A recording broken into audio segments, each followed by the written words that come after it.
That was insane!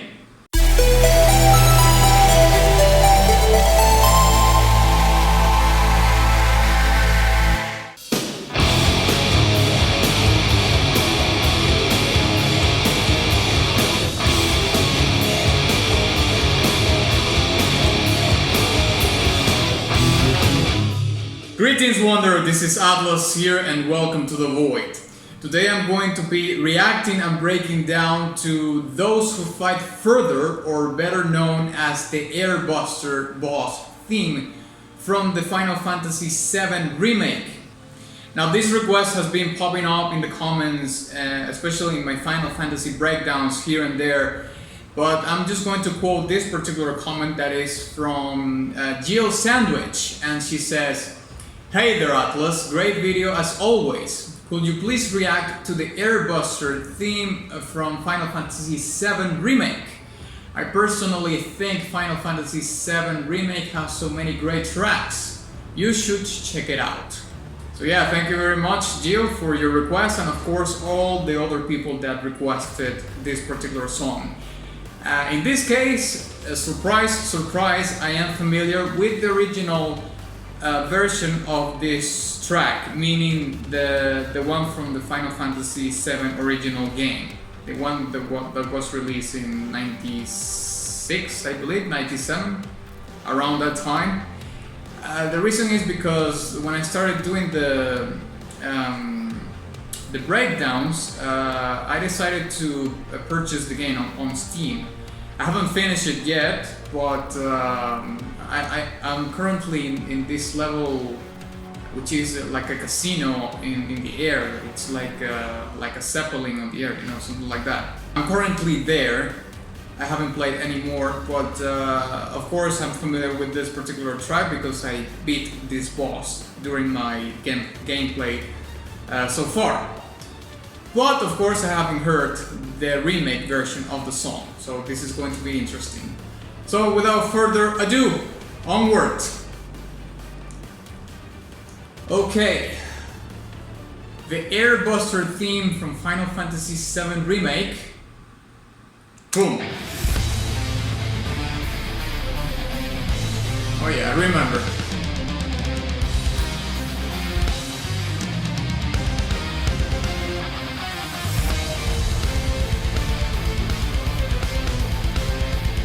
The double bass!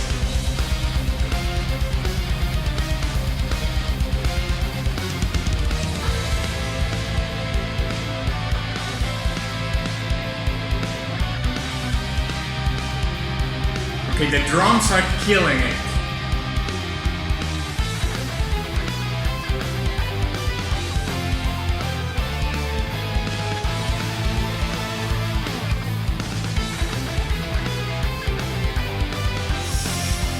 The play between the synthesizer and the piano.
Everything is killing it.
Their banjo sounds so incredible.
Kind of speechless right now.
Oh. Yes. Well, certainly we're going to be talking about the metal that is going on here, but also one of my favorite parts was how the synthesizer and the guitar are intertwined, playing the arpeggios, and also all the choir arrangements that are happening, especially in the part in which they were very staccato-like, and also how the drums cut through this whole wall of sound to make the song so groovy and so interesting from the foundation of it to the top of it. So let's break it down.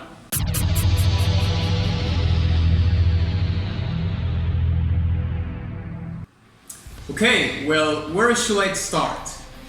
Maybe we could start from the very basic foundation of this whole track, which is of course the drums.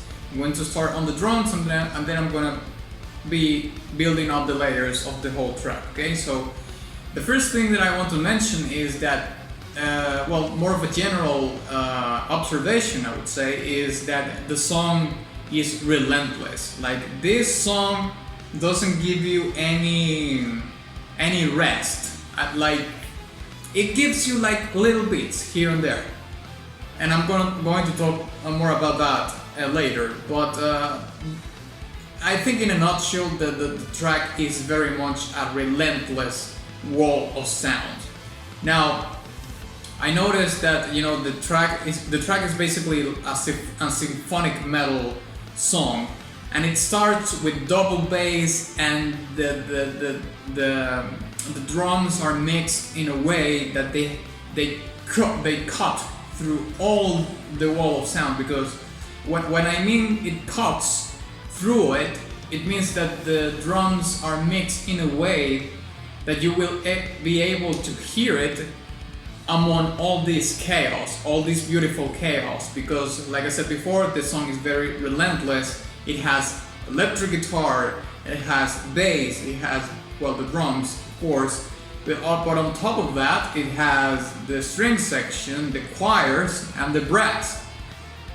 And they are, and all those ultimate three elements are like super massive. Like they are so much present in the entire mix that whoever mixed this and mastered this, or especially mixed the drums, did the job like beautifully. Like it's a great job. Now let's talk about the electric guitar. Not so much about the bass, the electric bass, because although it is present, of course, the low end is there. You can only hear it in the part where there's the choir doing the staccato kind of thing, like bum, bum, bum, you know. So we're going to be jumping straight to the electric guitar, which is, I believe, the main role basically in this particular track, because it carries the song all the way through, from the beginning till the end, playing the arpeggios, playing the melodies, playing the leitmotifs, if you will. You know, the electric guitar does everything. Like it's actually what I'm gonna put it this way. The electric guitar has the speech, and the other instruments are just replying to that speech.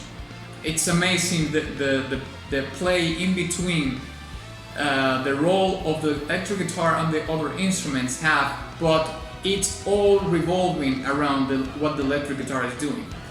So it's like having a conversation, and that's why I was talking about the arpeggios being intertwining between the synthesizers and the guitar. But that, although that is probably my favorite part of the track, it actually covers, it's an umbrella thing over all the track, because all the instruments really are just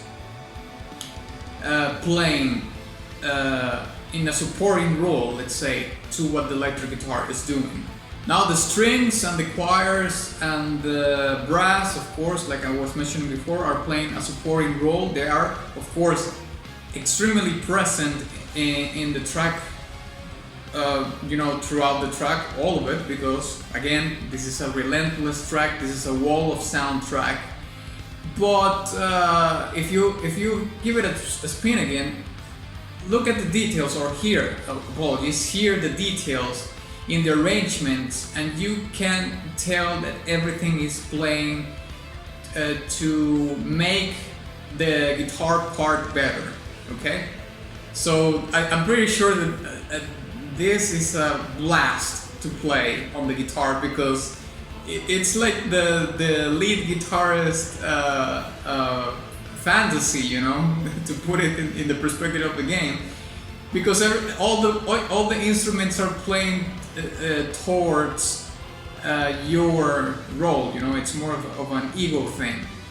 So this will be a dream come true for any guitar player to play this particular track, because of course everything is built upon what the guitar is doing.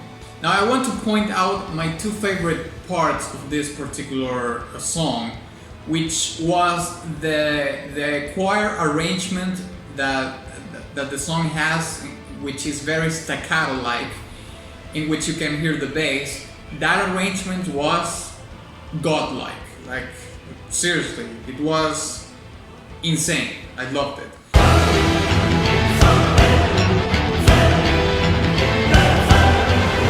And the other one, of course, that I already mentioned was how the arpeggios are played. It is like a dance in between the electric guitar and the synthesizers, and they played them so beautifully, and yes, it's like a beautiful dance. It's like watching two people in love dancing in their wedding or something like that. It's just outstanding.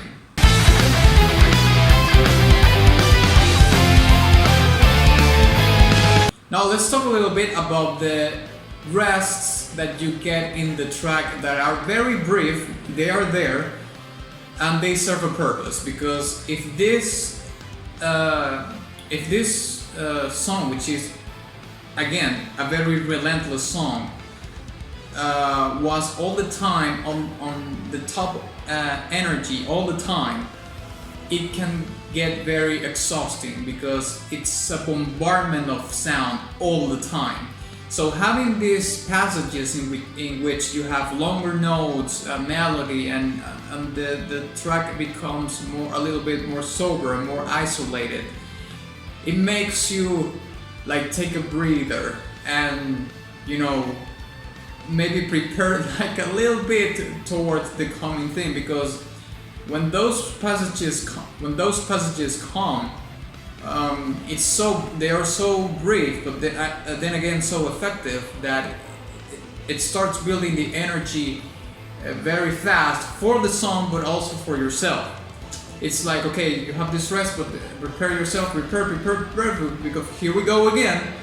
And you know, that's kind of the role I see them play in the track itself.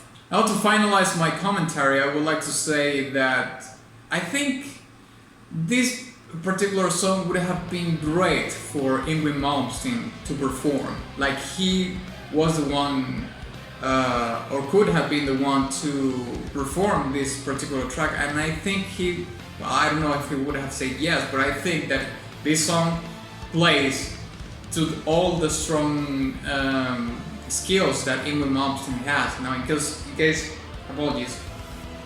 you don't know who Yngwie Malmsteen is, he's a very, very important electric guitar player from Sweden. He used to play in the 80s in a band called Alcatraz, and after that he left and started playing in different iterations of his own band. He's very much adept into the neoclassical style, and I remember that a bunch of people told me that there's a brief section of Bach, of a Bach song in Dancing Mad, and actually I did a breakdown for Dancing Mad. In case you want to check it out, I'm gonna leave it in this card right here. And Yngwie Malmsteen is very adept into the neoclassical thing, so this particular song has a lot of elements of that. So I think it would have been really great if he performed and recorded this track for Final Fantasy, but of course it's already done. But I think it just would have been a perfect match for it. So yeah, thank you very much for watching this video. If you enjoyed it, please give it a like and share it with your friend. Also, please don't forget to visit my Patreon or Subscribestar in case you want to get your request to the top of the list, so you don't have to wait a long time for it to happen. And of course, my Teespring shop where you can get merch and all that jazz. And of course, ex nihilo nihil fit.